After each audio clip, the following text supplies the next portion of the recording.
Everybody get up, it's time to slam now. Come on and slam, and welcome to the jam. Come on and slam, if you wanna jam.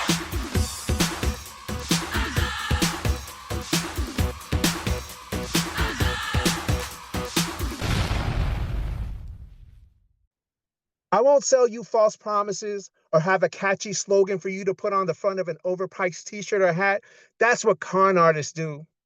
I don't have a crystal ball or am able to show you how to fix all your problems. That's what fortune tellers do. And unless their last name is Targaryen, don't wait on a hero to brandish a sword while cruising on the back of a dragon heading to the village of your enemies. That's what HBO is for.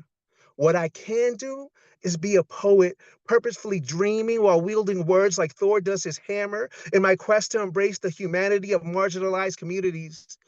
Doing my best to speak on behalf of the voiceless and dedicated to relaying the significance of compassion to the rising generation while also instilling the importance of critical thinking. Aspiring to pen words capable of sparking change even when times seem the most dire or bleak. Aspiring to touch on the struggles of people thought of as aliens for not having the proper documentation. Aspiring to be a better human being. And I'm old enough to tell you that this won't be the last time you'll feel discouraged, let down, or downtrodden. And this won't be the last time that you feel jaded about the world's state or feel life is not fair. Because you're right, it's not. But I'm urging you to become a living embodiment of the difference you wish to make, urging you to have dreams the size of meteors and persistence like stars brightly blazing for billions of years in the sky, urging you to not take things for granted and be ready to battle ignorance through education and have the grace to deal with differing perspectives, but still be willing to hold your ground when needed. Urging you to value empathy over callousness and never stop being able to detect injustice, especially against those who need it the most. Urging you to create art and music that challenges dated ways of thinking and stirs the human spirit. Urging you to become the change you want to see. See, you are an underdog, patiently playing possum in order to deliver that knockout blow. See, you are underestimated, undervalued, and currently under construction. See, your resilience is unmatched, and your desire to better the world isn't only admirable, it's effing necessary. See, you are capable of so much more, but you just don't know it yet. And how do I know? Because I am too. In Greek philosophy, nothing comes from nothing is the idea that existence cannot exist from absolute nothingness. There must be a starting point. Shout out to Parmenides. In some religions, it can mean the opposite and is the belief that a higher being is able to create a universe from a blank state. Shout out to creationism. And in 1970s soul music, nothing from nothing leaves nothing. You got to have something to be with me. And now we're going to sing it. In 1970s soul music, nothing from nothing leaves nothing. You got to have something to be with me. Shout out to Billy Preston, which really makes me wonder, where do we come from? Or better yet, where do I come from? And I'm not simply referring to only location or even biologically speaking by mentioning that I come from a sperm and egg. But if I really had to answer the question, then I guess I would say, I come from the unfulfilled dreams of parents in Mount Air so thin it shortens your breath until you become faint. I come from teachers and doctors disguised as busboys, waiters, and cooks in order to survive in a foreign land. I come from non existent shortcuts where anything worthwhile was earned from refusing to give up, even when you really wanted to. I come from conga drums blaring out of boom boxes half my height at 5 years old. I come from eating orange slices during the halftime of Civitan soccer games at age 10. I come from potatoes cultivated in the Andes Mountains and Wu-Tang's 36 chambers living in my tape deck at 12 years of age. I come from my college education taking me over a decade to complete. I come from my first car being a Nissan Altima with dents and a missing hubcap to match. I come from applying to over 7 different schools before getting my first teacher job. I come from being called lazy by teachers who never bothered to question if I had ADHD, so I always made sure to have extra patience for the students I teach. But also, I come from Arlington and Fairfax, Virginia, a melting pot nestled outside the city that I used to once take for granted, now happily embrace and appreciate the fact that my children got to be raised here. And I come from a community of poets and musicians that inspire me to create art every day, that inspire me to keep going for my dreams despite my age, that inspire me to dig deep and push myself to be great. I've always wanted to write that poem. By that poem, I mean that poem that makes another poet say, I need to pen my poem in a pen plated in palladium to even compete with your poem. This is to make the hairs on the back of your neck stand on end poem. This is my slam poem. This is the Deaf Poetry Jam Prove the Best Who's Deaf Poetry Jam Prove Who's the Best at This Poetry poem. This is the NBA Jam Slam Dunk in your face, then hear the commentator say, boom, shakalaka poem. If you're over 30, this is the battle rap LL versus Kumo, DJZ versus Nas poem. If you're under 30, this is the Deaf Poetry Who? And how come he's talking about those old head rappers who have a weak vibe poem? This is the I was supposed to be driving to work, but instead I'm penning this poem in the front seat of my car poem. This is the belt this from your diaphragm and speak from a megaphone poem. This is like the youngins say, I want all the smoke poem. This is the you mean I have to perform my poem right after him? You're damn right poem. This is the I used to shake uncontrollably in front of a crowd, but now I can rock a stage poem. This is the let's start a revolution and rage against the machine poem. This is the I'm the son of immigrants who sacrificed it all so I could have a better chance at the American dream poem. This is the I can't believe I've never tried writing that poem before. This is a kind of fun poem. You mean this is the I just write the word poem at the end of each line to make it a poem? That's a dope idea for a poem. This is the no time for vulnerability or self-reflection poem. I mean, do you really want to hear that kind of poem? I'm sure you don't want to hear how I only truly feel confident on stage, but when I'm off it, social anxiety wraps around my vocal cords, making it hard to speak poem. I stopped performing regularly because I got booed off stage in San Antonio 20 years ago, but I regretted being away for so long every day since poem. That's not the poem you want to hear. Do you really want to hear how I had to get a colonoscopy last week poem? I think I'm having a midlife crisis, so I'm doing what I do best, which is perform for you poem. How about why does it feel like my teenage daughter can't stand being around me poem? Or why does my wife always have to criticize my driving poem? But that's not the poem you want to hear. You want to hear that I can move mountains with just my words poem, that they take me to galaxies never before seen poem, when in reality, my words are drinking Dos Equis in the back of a bar with a plate of yuca con chicharron poem. But guess what? You know what? You just heard a poem that could do both. Okay, so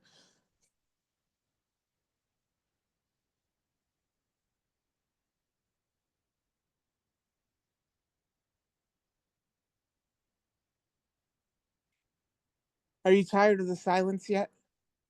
Waiting for someone to speak up, speak out, say anything? In the world's quietest room, it is said you can hear your own blood flow, every capillary, every heartbeat, every blink, its own part of an absent symphony.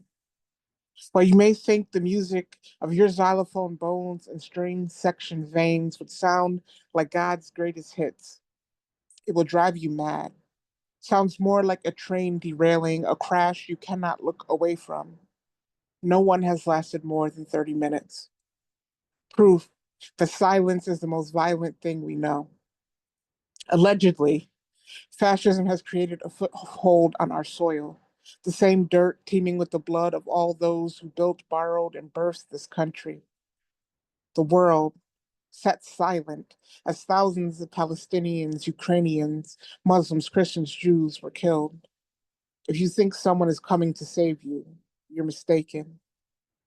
I'm starting to think your silence has driven you mad. Or maybe freedom ringing in your ears has drowned out the cacophony of oppression. What if I told you your best defense in the void is a sharp tongue, a blank space, and a pen you wield like Excalibur, even if no one rocks with you? Swing your voice like a hammer, or the sun. You're not Odin thing.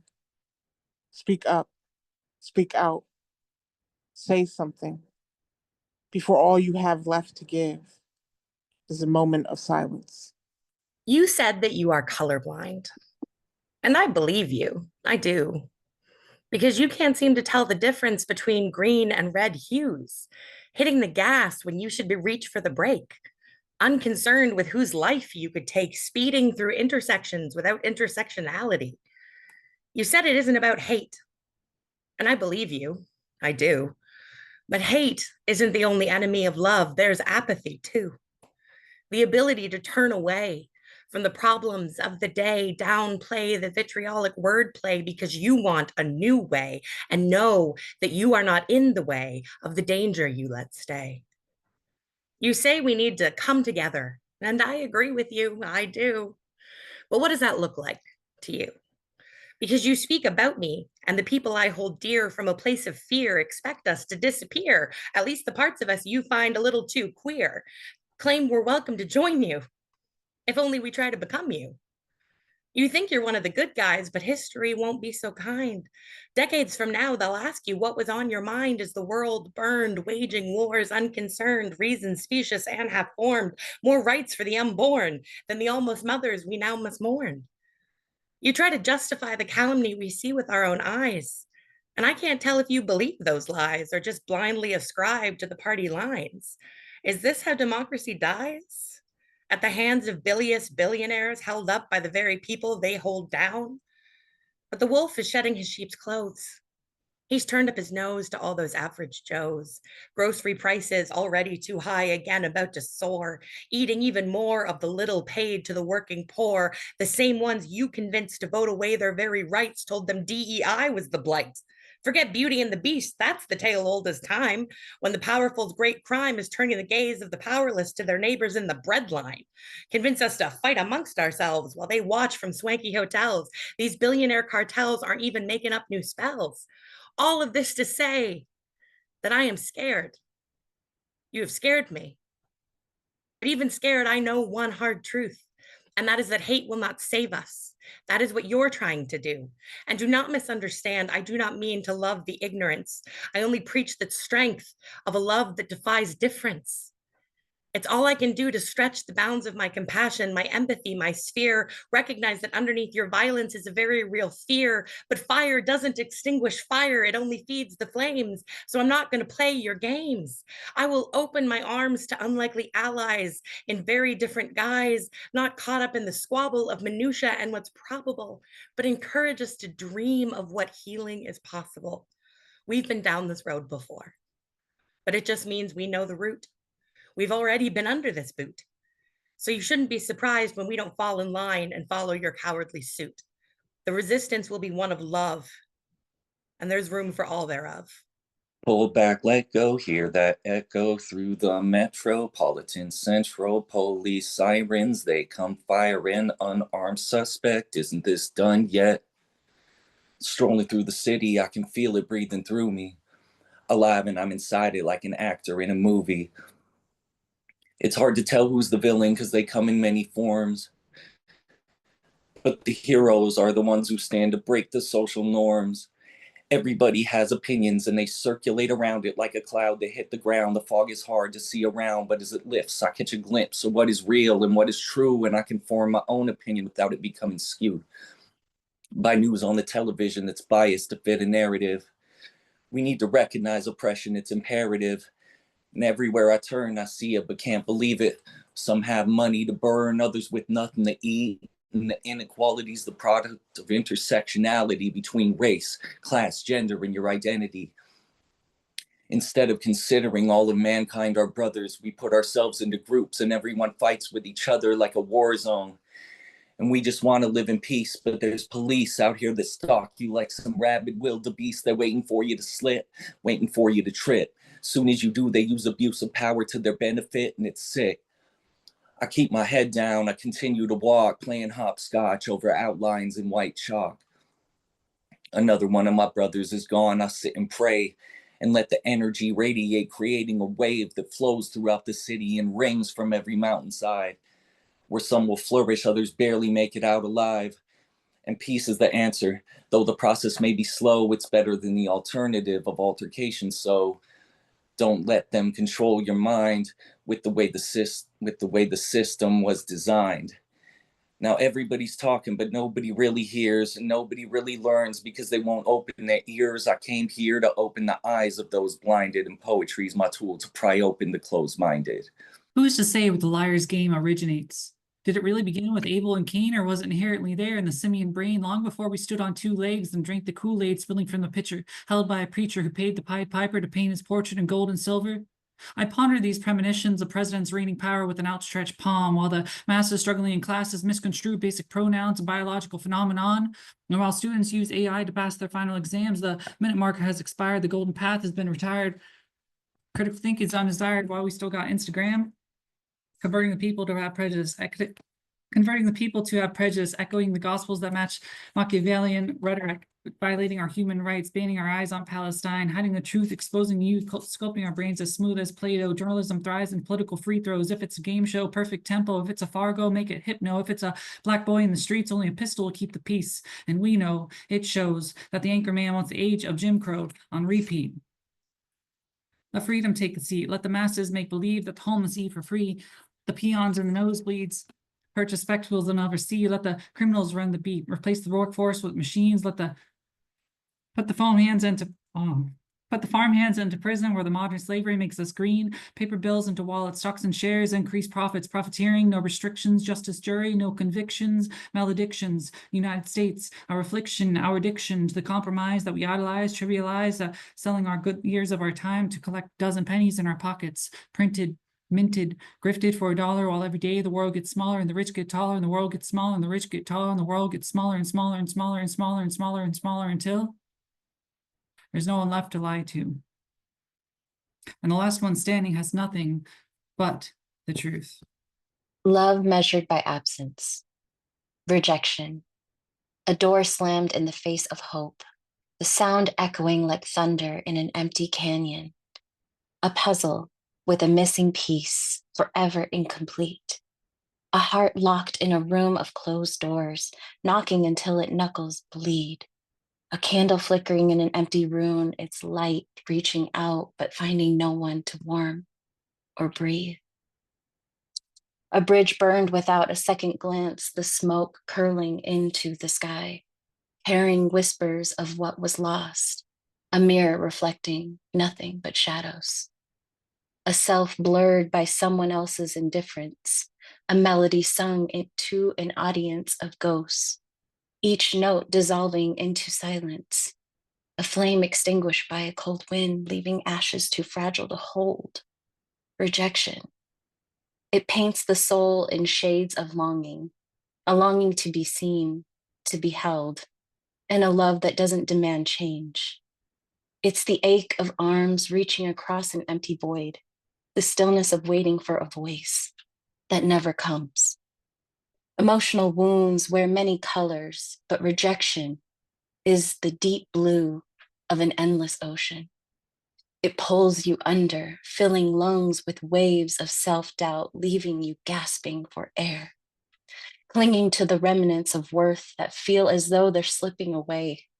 Conditions, restrictions, limitations, barriers to a love that should flow freely. I love you, but only if you fit the mold, only if you shrink, only if you change.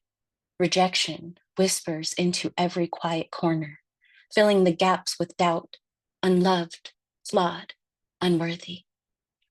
The pain turns love into a mirage, something visible, but always out of reach, undervalued by those who mattered most. You find yourself clutching at their ghosts, longing for their warmth, even as their absence burns cold. Rejection forces one inward into the cavern of the soul.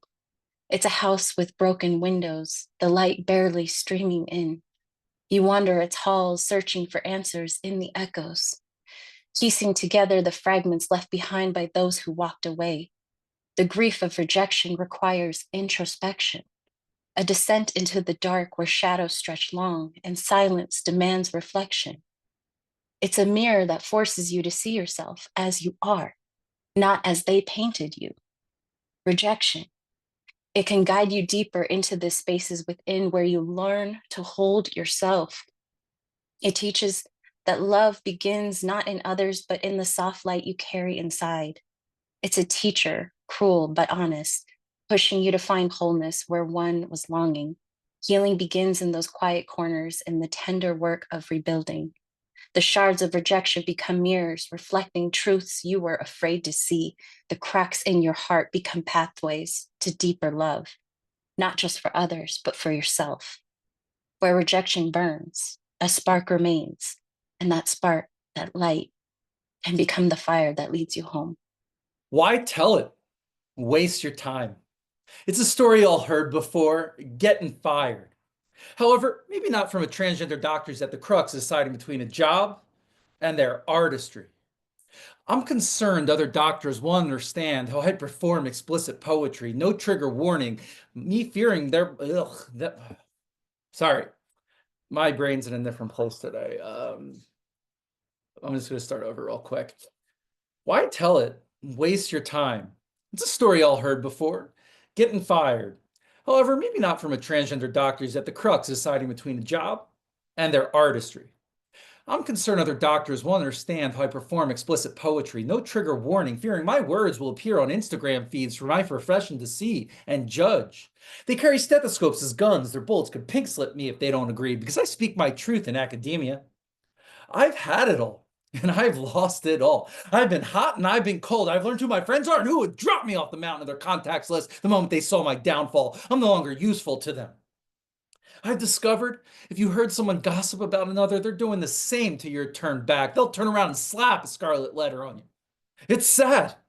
I want to live in a profession where expressions of emotions and lived experience are not shunned, viewed as weakness nor liability, where a doctor expressing their mental health is not instability. I represent myself honestly, but there's no tolerance of stigma in the workplace. Probably because an army of rich cis men set the rules for what we're allowed as a queer identity, constantly code switching between home and office settings.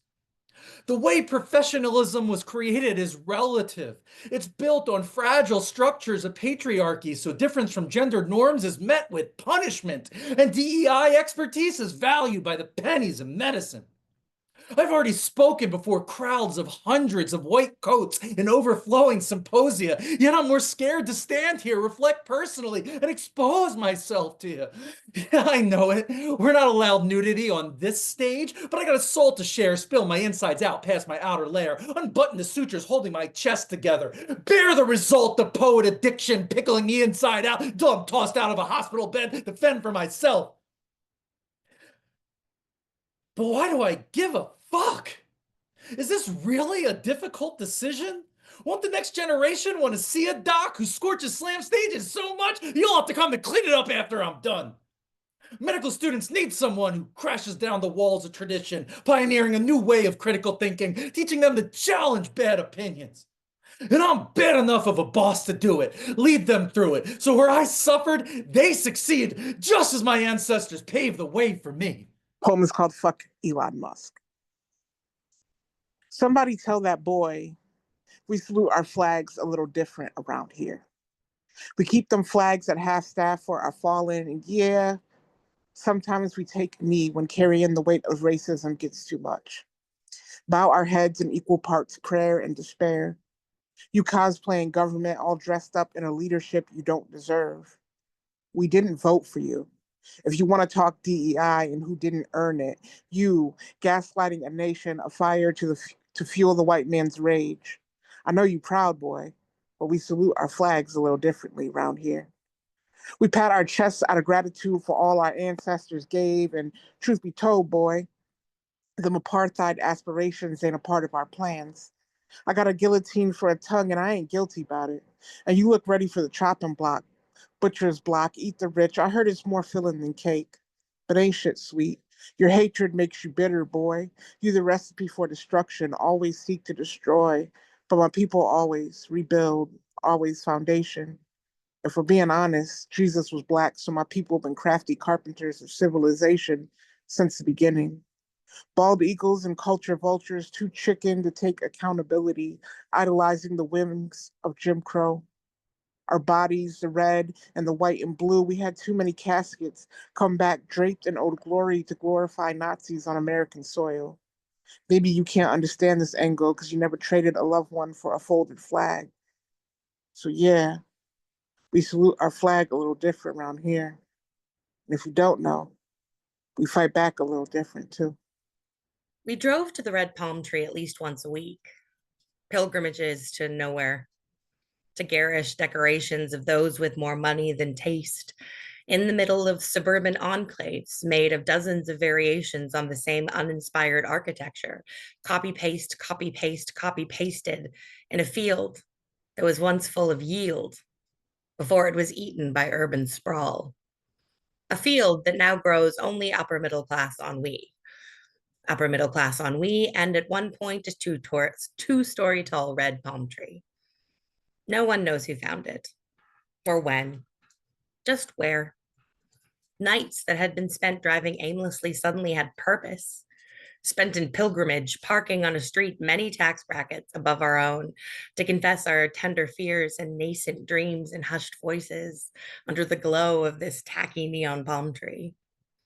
We were all old enough to drive, mostly, but not drink. Not that that stopped us. Though we never drove drunk, Mad commercials raised us well. So we drank and we drove, but not at the same time, though sometimes the same night. Intimate after parties in battered sedans with confessions made sloppy through the haze of cheap tequila, seeking guidance in someone else's backyard kitsch. Our Christ the Redeemer, our Notre Dame, our sanctuary in this chaotic world without center. It's gone now, the tree. I went back last year. The house still stands, utterly unremarkable, made more so by the missing electric foliage, gone like it never existed, gone like our friendships, folded for the most part lovingly, packed into chests with mothballs and memories. I can't recall any specific conversation that I had in the halo of that tacky light pollution, but I recall them all at once, all the same. Silent streets and earnest whispers and big feelings and small worries and neon palm trees, forever and endless, until a light would go on in the house and we would cackle and gun the engine as we drove away, our laughter drifting behind us, mingling with the exhaust as it hung in the air. Certain that we would return, certain that the tree would stand, certain that this was not the last time we would see it grow small in the rearview mirror, until it was. And we didn't even know it at the time. Broken dreams. Where do they go? The butterflies turned into moss too soon. Light fading and glowing under a full moon into the light, brightest in the room. Yet the words spoken, few and far between. Darkest dream, fulfilling life, strung out, not forgiveness. Blue light, bug zapper, glows in distance.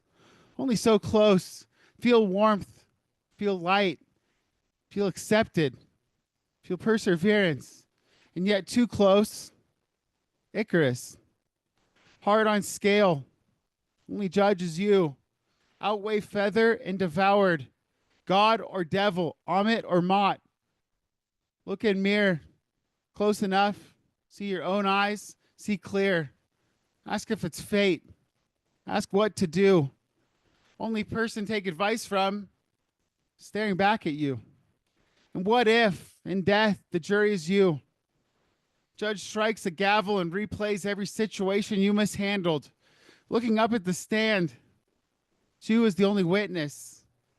The judge is you with younger eyes, but he lived a perfect life. It's a math equation. Difference between potential and own experience. Difference between rejected at Golden Gate, St. Peter, voiced angelical. Sing to the heavens. You need more. Welcome to the Matrix, where the state openly sponsors racists with tax loopholes and pardons blessed by the holy gospel of prosperity. In the background of atomic families, the television screen flickers and sends a message to bathe their kids in sunscreen to better erase their diversity, inherited by the history of forced slavery, the history of rapists spreading their seed across the land in the name of conquest for a god that disinherited their mobs on the day they nailed a brown man to a cross and called it retribution for having dared showed some compassion to the poor, to a whore, to a man who collected taxes from the rich who even then wanted more and more. and more came in store into the coffers of the dam, who sold their daughters for a piece of land belonging to indigenous hands, putting in the hard work labor to grow some maize to support their neighbors, giving freely in the open, working together without tender, no legal framework for white lenders, selling tokens. They must be broken.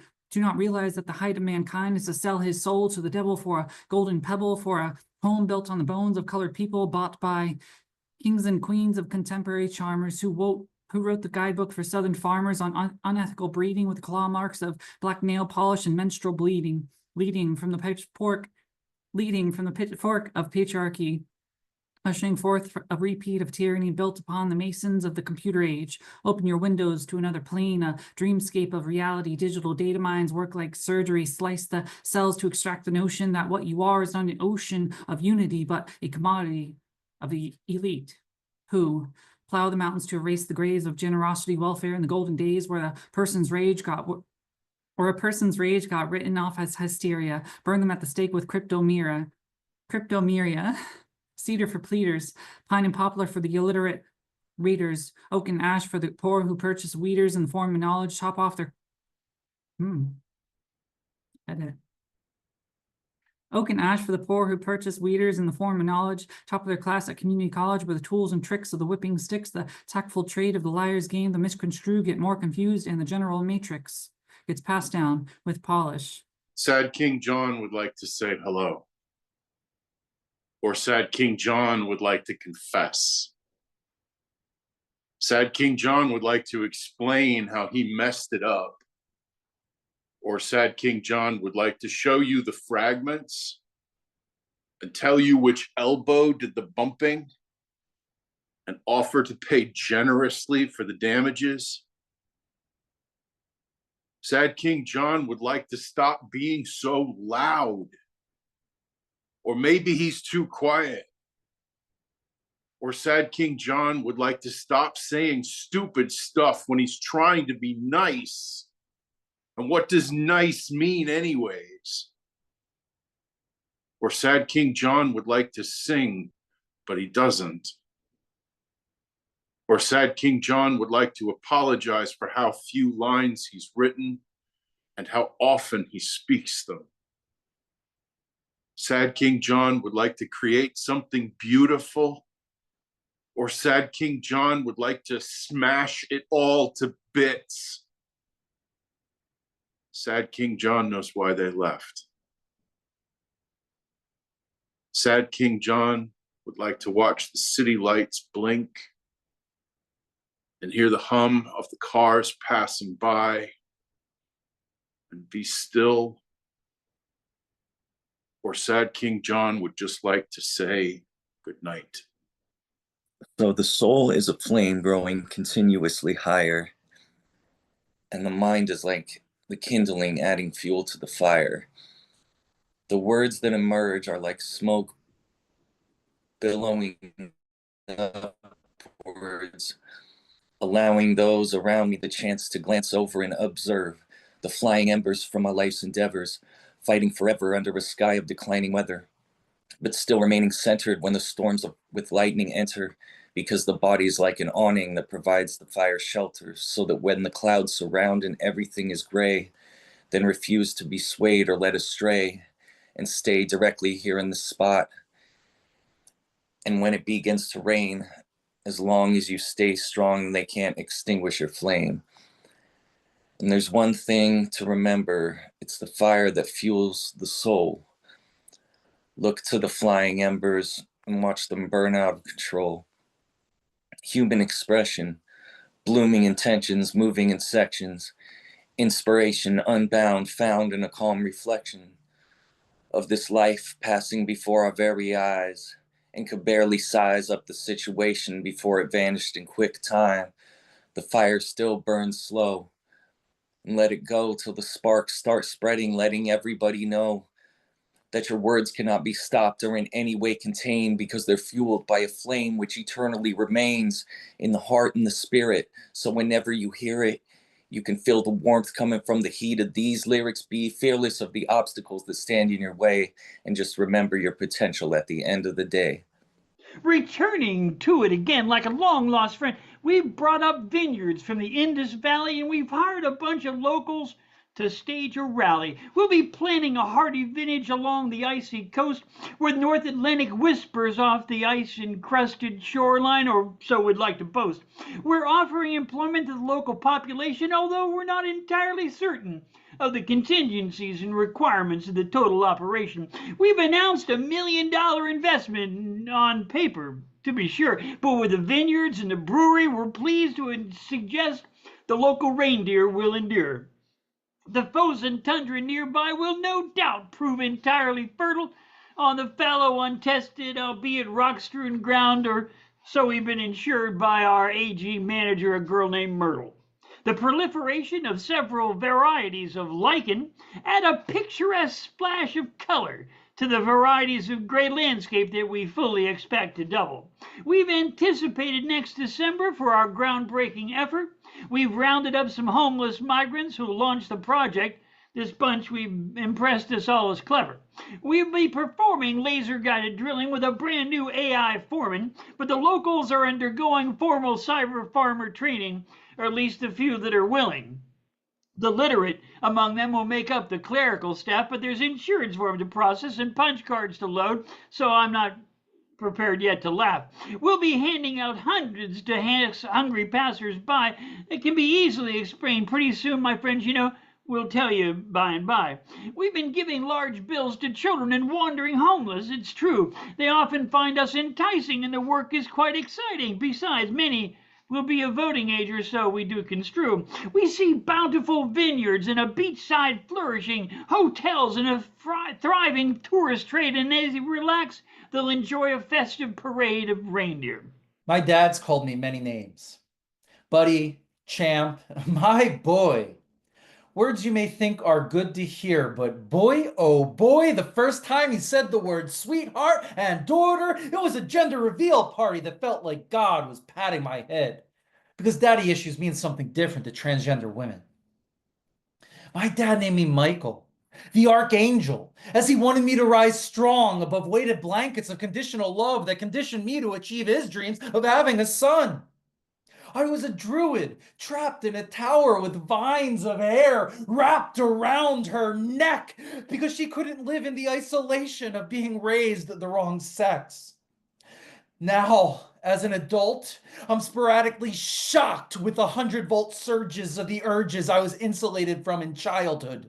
I search for someone who calls himself daddy, who enters the holes made by my daddy. Holes in my heart flow with murmurs, begging for the sound, the daughter, the wounds of his words left a bloody scar, beating, boy, boy, boy, boy, boy, boy.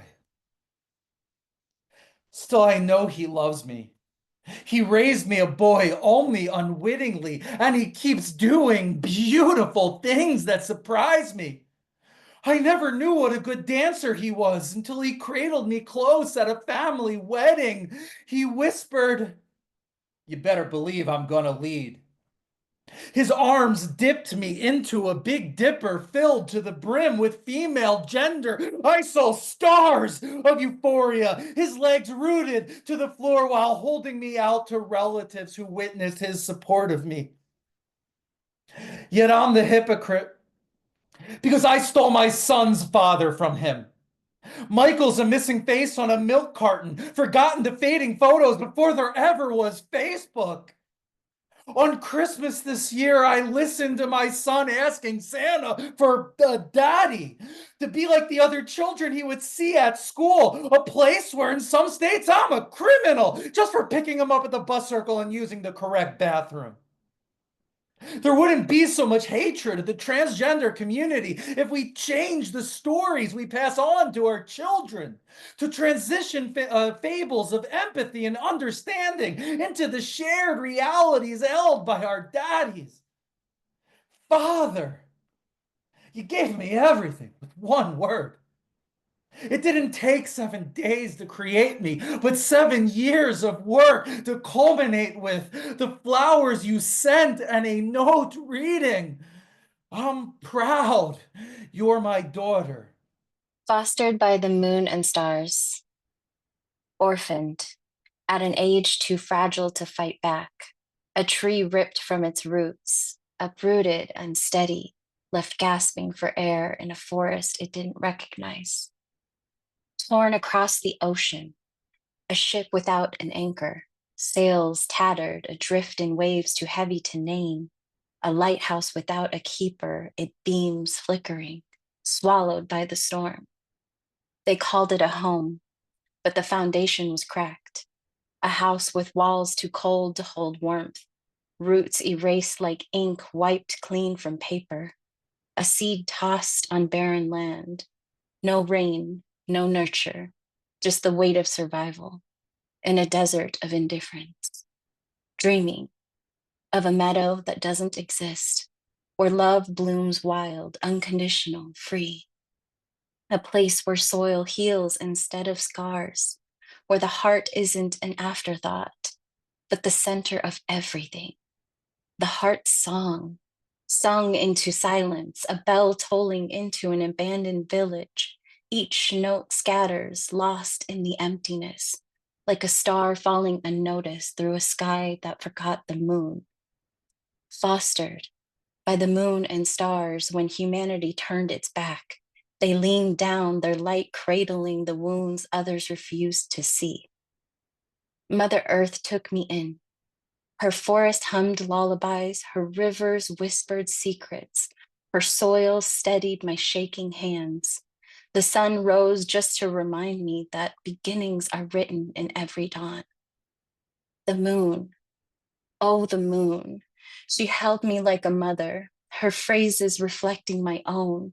She showed me that healing isn't a straight line, but a cycle, waxing, waning, always coming back to full. The stars became my ancestors, each one a point of light, a pinprick in the darkness guiding me home. Their constellations formed stories of resilience, of survival, of how even the smallest light can shatter in the night. Every element played its part. The wind taught me how to move, how to bend without breaking. The fire reminded me I could burn and still rise from my own ashes. The rain softened the jagged edges, and the earth, she taught me how to stand again, how to grow where I was planted, even if the soil was foreign. Fostered by the universe itself, the orphaned heart found its place not in a house with broken walls, but in the boundless embrace of earth, moon, and stars. The sky held me when no one else would, and in its arms, I learned that roots don't just grow downward, they grow upward, toward light, toward love, toward the infinite expanse that always calls us home. Mother Earth's unconditional love, a constant heartbeat beneath our feet, pure and present, an ancient rhythm that never falters. She cradles us in her soil, holds us in her winds, whispers through rivers, always there when love feels distant. Some mornings, you won't feel as though the day deserves your attention. No reveille. You would not be welcomed. Maybe fighting for daylight is the perfect beginning. You better start somewhere. Earn your keep. Sitting on the breath is not a given. We've had enough free breaths to date. This nigga here ain't got no more jovial in his voice. Fuck jovial. Can't laugh at your funny. You don't laugh and keep from crying. I'm beginning to believe like Harriet. She said she would have saved 1,000 more slaves if they only knew there was slaves. And you think walking free means you got some free. There's never been, nor will ever be a line past something free or free for the taking. You got to sacrifice something. The noose of knowledge must be too tight, choking out your common sense. I hear the chains rattling in your throat. See the cage and auction block you keep balancing your faith on. If you think you will someday stumble upon the truth, you better fall quick, because ain't no truth here unless you brought it with you. You can't stay, got somewhere else to be. All the rights and freedoms others died for are disappearing by the Constitution, fool. See this? Man, this ain't poetry. This is life. And you think every time I speak of our history, everything is a slave poem. You in America constantly fooling yourselves. Keep telling the same lie till it's easy to swallow, till it tastes like truth. You can't see the picture while enjoying the pixels, so gracefully colored in crayon. Stepping back to get a better view never crossed your mind. See, I wish you'd pick some cotton. I wish you knew how long it took for open lashes on your bareback to heal, witness to hanging, or still helpless watching the angry mob drag your wife, son, daughter away knowing ain't no coming back when these rights are gone. They ain't coming back. We didn't arrive here by choice and we still struggle to survive. See, that hush in your mouth. It ain't survival. You've been frightened quiet. Too scared to open your mouth. See, there's always silence before a hanging, before a murder, before the coroner arrives. I can hear your heart beat from here, hoping you know one else is listening, afraid them satellites will spot you in the crowd. So you can't fight sitting down. Can't punch with your hands in your pocket, with no pen in your hand, with no paper to write on. You patiently thinking this is not your war, then whose is it if you don't fight for you? There's a long list of excuses we remember from textbooks years ago. Don't quite know when we got them, but we got them and we use them way too often. You may think this day can make it without you. It can, but you won't survive to dusk. You're probably thinking, this is just another slave poem, like I'm not trying to help you, help me, help us. You got to do more than march against murder. Signs won't stop the killings. Posting camaraderie won't change the jail centers. Won't even get the murders, extended vacations canceled. If this is just another slave poem, I think we ought to keep screaming in unison. Before we all were wearing chains, singing old Negro spirituals with the course of which overcome in portrait venues. Sing about how we gonna get us some free. Mankind has struggled to answer one simple question. Where do we go when we die? A man of silence will have you believe that we just become one with the earth, nothing more. And a man of faith will view things with a much different perspective. But what about those like you and I? We're special. For us, there is no death. We live forever through our art. This is our sanctuary, this stage, this microphone, this fleeting finite moment in time. He will manifest all the power we will ever need to thrive in this dark world to make passage towards our own salvation. Today, we stand together as conquerors, as revolutionaries, as beings of 1,000 truths, as survivors who have slumbered in flames and laughed in the face of fear.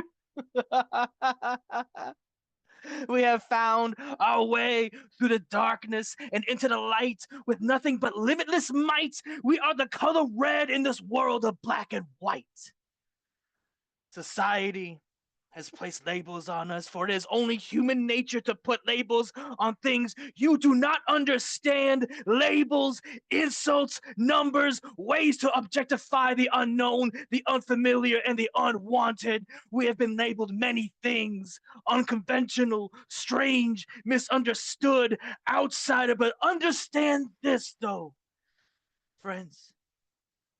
Labels are nothing more than penniless words if you do not surrender any strength to them, and we, for one, will never surrender. I lost my place. Give me 1 second. Now I urge you all to drink in this moment, man. Drink it in like hot coffee and wake up and look at this lie you're living in, man. Everything you think you know about your own lives is based upon lies. All you wake up every morning, you look at yourself as a mirror and coat yourselves with makeup all over your beautiful face because you don't even realize that you're just wearing the mask that society demands you to wear. It is a bottomless pit of lies out there. These false prophets plaster your hopes and dreams up on a billboard. However, the days of the false prophets are over. I promise you today, I promise you tomorrow, I promise you up until my final breath that with the swords of our tongues we will slay this mighty dragon and we will stand over its body and whisper into his ear.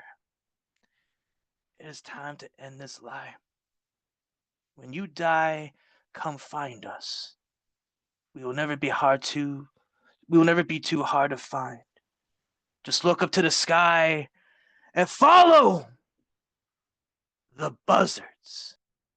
My name is Walker Valdez. When I was 8, I absolutely hated the name Walker. I didn't feel like a Walker. I thought, why can't I be Juan? But then I'd be Juan Valdez, the coffee guy from the commercials I watched as a kid. I wondered if that meant I'd have to start wearing a sombrero and a handlebar mustache while riding a caballo every day to school. When I was 14 in the mirror, I practiced what it would be like to be somebody else. I'm so pissed today, man, I'd say, while staring back at myself. Oh, well, my sister in the room next door wondered who the hell I was talking to. But back then, I just wanted to be named Michael. But then I'd probably just go by Big Mike. But that was when you could only call me Wally, which isn't that much better than Walker. My dad said he named me after a German doctor. I actually think he wanted to name me after himself, Walter, and somehow misspelled it in a rush. Sometimes I get the urge to find my roots and learn about my name, but instead I imagine a definition for my name that far surpasses anything it could actually be. Walker, stemming from the root name Iwakani, which in ancient Incan dialect means to conquer, which comes from the long line of warriors who reside in the deepest mountains of South America. In Spanish, it means El Chingon, and he who is related to Tupac Amaru and Tupac Shakur. Eventually, I reclaimed my name, no longer stifled about perceptions about what my name should be, because sometimes it's so much easier to just be. Walker is a writer or author able to shape words like clay using metaphors and similes that grab and don't let go. Walker's a father forging to raise children who go after their dreams. Walker's an obsessed with feeling the need to be seen. Walker's a musician musing about how to best maintain his love for music and art while pretending to be mundane. Walker's and constantly feeling over his head while pretending to be in control. Walker's and wishing he didn't always have to be in control. Walker's and Mr. Walker, Mr. Wally, or Mr. V. Walker's and teacher willing to do anything to help kids feel successful in school. Walker's an old guy who still thinks he's cool. Walker as in scrambling to make sense of this world, one day at a time, and will always be a poet regardless of his name. Fly, I wish to fly. No, I wish to dream. I wish to soar above all the mental and physical limitations put in place by authority that are meant to keep us down. Fly, I wish to fly. No, I wish to be fly, a visual representation of sophistication, a manifestation of a feeling that I am on the cutting edge style-wise, having less to do with expensive clothes and more to do with blending colors faultlessly like a skilled painter does on canvas. Fly, I wish to fly, but not necessarily with wings, though if I must, then let it be long and pointed like a peregrine falcon and move at speeds higher than 200 miles per hour while I swoop down for salmon, swiping it from the claws of my opposition, also known as my ops. Fly, I wish to fly, but not like blood-sucking insects circling around garbage and feces derived from maggots that often feed on the deceased. Instead, let me fly like a mythical, logical creature like the griffin, except I have no intention of guarding anyone's gold. Instead, I spend my free time battling manticores. Fly, I wish to fly, but not like a legendary superhero with a bright red cape who was born on a distant planet. Instead, I prefer to wear a long black coat like Neo from The Matrix and sport dark sunglasses, flying over endless concepts that enslave our mind and practicing Kung Fu as my primary form of calisthenics. Fly, I wish to take flight like a 747 jumbo jet, flying 40,000 feet above the sea level over the Bolivian city I was born in, where the mountains kiss the sun. Or maybe instead explore space like like Atlas V, landing on a crater in Mars. But I think I'd also need to reach new heights of spiritual awareness and attain a sense of enlightenment and purpose. And I do it without wings or a cape, just a sense of understanding that we can all fly higher than we think we can. It's called a sensation, a reasoning that we all have the ability to fly. Just some of us forgot how.